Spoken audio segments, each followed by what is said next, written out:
Hey everyone, it's Michael. I'm still trying to get over my cough a little bit, so I may or may not cough once or twice in this video, just so you know. Anyway, a couple of days ago, I reviewed the original Monster Blood book from the classic Goosebumps series, and as we know, there's a lot of Monster Blood books. There really are. Probably like 5 or 6, actually. I think there's 5 in total of actual novels, and then there's the TV book, and I don't know if there's any more that I don't realize are out there right now. There may or may not be. But anyway, today I'm going to review, Monster Blood 2, which is also number 18 of the original Goosebumps classic era, the 62 book run. Excuse me, I can't talk today. I don't know why. Anyway, yeah, this has the mascot, Cuddles the hamster, that everybody knew about in the 90s, but me. My mascot in the 90s was Curly and Slappy. Never really knew who Cuddles was. I think I had seen this book sitting around my school library and stuff back in the day, but I never read it. I didn't have any interest in reading it. Now, Monster Blood, the first one, I was not super impressed with that book. Now, as you can tell, if you've happened to seen my review, if you're somebody who's newer to my channel and this happens to be my first video for you, I have good news. Monster Blood 2 is much better than Monster Blood 1. I stand by that. I don't know how anybody could say that the original is better than this one. The original is very slow, it's very boring. Now, somebody did bring something to my attention. I knew it was very early on when that book was released in the Goosebumps franchise. It turns out it's the third one, so I think in the first 3 months of the conception of Goosebumps, I think was when Monster Blood, the original book, was released. Well, this one probably came out like 2 years, or a year, after Goosebumps started getting so huge. And it really has that style, and that tone, and that feeling that Goosebumps has. And I think that's missing in the first book.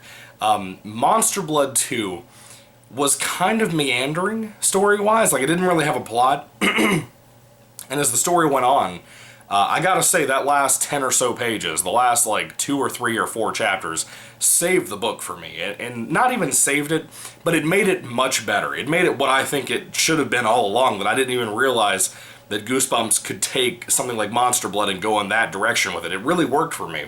But like I said, it's kind of a plotless book. It doesn't really have a whole lot going on. But the character stuff, for once, in Goosebumps, is what really kept me motivated with this book.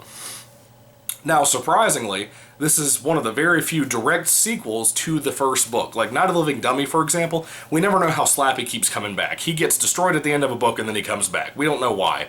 Not like it matters, but we never know why. Or how that he came back. Now, in this book, we're following Evan, again, the main character from the first book. His dog Trigger is still around, which I forgot to mention Trigger in my book review for the first book, I think. But also, it happens to, you know, he has this, like, fear and these nightmares that Monster Blood is going to somehow come back into his life and mess with either his dog or something like that. And he's a little petrified by that. But then, he is also bullied at school all the time by this guy that's nicknamed Conan the Barbarian, because his real first name is Conan. Now, that's one of the first things I have to say. Conan is a great character. As a bully in Goosebumps, he's written really fun. I enjoy the handshake thing. If you've read the book, you know what I'm talking about. That is such a funny, ongoing gag throughout the entire book that I really dig. Of course, Evan, the main character, I think that he's way better in this book than he is in the first book. It actually makes me like him more in the first book after reading this particular book. And then we also have a surprise character who comes back from the first book, and the chemistry between Evan and that character are fantastic throughout this book, even better than it was in the first book.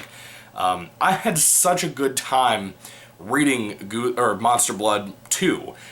It's just kind of this thing where everything that I wanted to be improved upon from the first book has been improved upon here. It's almost like a completely different person wrote it. Again, if Stein wrote this, great on him. He did a really good job with Monster Blood 2. I'm curious what 3, 4, and 5 are going to be like. Especially 5, because I don't think Evan is in book 5, as far as I know. But don't spoil it if he is. Please don't ruin that for me. I don't know. But I don't think he is. But 3 and 4, I'm really curious to see what they're going to do with Evan, because I know he's for sure in those 2 books, as far as I know. At least 3. I know he's in 3, but I think he's in 4 as well. But this particular book, it was again, the last like 10 pages of this book are really what made it much more, let's just say the rating on this book will be higher because of that last 10 pages. It really surprised me. And again, the reason I haven't really talked much about the plot is because there's not a whole lot to tell. One of the other parts and aspects of the plot, too, is that Evan keeps getting in trouble all the time because of Conan, the bully. His teacher, Mr. Murphy, like, hates his guts for whatever reason, and he keeps having to stay after school all the time to clean the hamster cage, the pet hamster for the class, named Cuddles, of course, the little fella on the cover here. And as you can probably guess, at some point, Cuddles gets into monster blood, and that becomes wild, wild stuff, man. You would think that it would just be kind of like a rehashing of what happened with the dog named Trigger in the first book. No, it becomes completely silly and funny. It is such a weird, kind of awesome book. I don't know how to explain it. Again, that last 10 pages is really what made me realize what this book is actually going for. I was never bored during this book like how I was in the first book. That impressed me a whole lot. Just overall, this whole book was a really big improvement over the first book, and I'm really thankful for that, because that gives me hope for the rest of the Monster Blood books, and hopefully they'll be even better than the first book, or maybe even better than this one. I doubt it gets better than this one. I have a feeling that this is the peak of the Monster Blood series, but I could be wrong. I've been wrong before. Deep Trouble. I thought Deep Trouble 1 and 2 were going to be the peak of that series, but no. Creep from the Deep from the Horrorland series was amazing. Anyway, I don't have anything else to really say about this book. I really enjoyed it. I really enjoyed the way the characters are written. Again, it just improved on absolutely everything you could improve that I complained about in my review for the first book. But anyway, guys, what do you think about Goosebumps number 18? Yeah, number 18, Monster Blood 2. Put your thoughts and comments down in the comment section down below. I'd love to hear what you have to say about this awesome little read. I definitely recommend this, especially if you don't want to read the first book. You can go directly to this. You don't have to worry about any kind of history of the past book or anything like that. It's nothing too important. This book will fill you in on everything you need to know.